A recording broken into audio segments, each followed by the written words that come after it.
తెలంగాణ ఆర్థిక వ్యవస్థను కేసీఆర్ ఆగం చేశారని ఆరోపించారు మంత్రి శ్రీధర్ బాబు.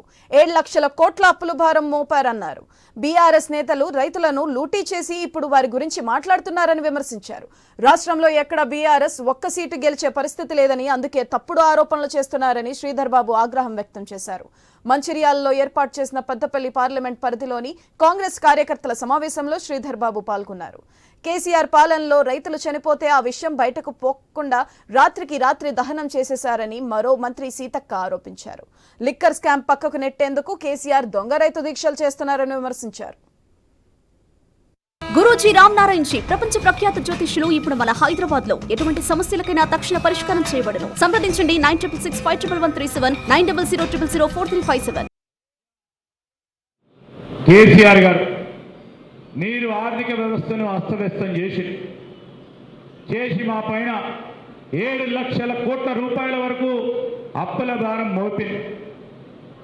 ఆ అప్పులతో పాటు ప్రిన్సిపల్ అమౌంట్తో పాటు అసలుతో పాటు వడ్డీ కట్టడానికే మేము అనేక ప్రయత్నాలు చేసినప్పటికీ, ఇబ్బంది పడతా ఉన్నప్పటికీ ప్రజలకు ఇచ్చిన వాగ్దానాలు నిలబెట్టే ప్రయత్నంలో ఉన్నాం.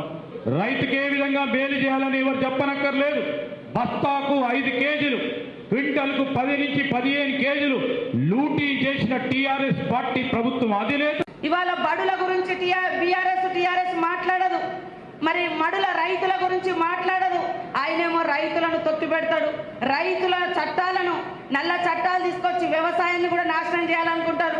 ఈయన మొన్నటిదాకా కనీసం రైతుల మీద పెద్ద ఎత్తున వాళ్ళు పండించిన పంట మిల్లర్లు ఎక్కడికక్కడ కోత కోసి అమ్ముకోబోతే అడవి కొనబోతే కొరివనేటువంటి సిస్టమ్ బీఆర్ఎస్ ప్రభుత్వంలో ఉండే.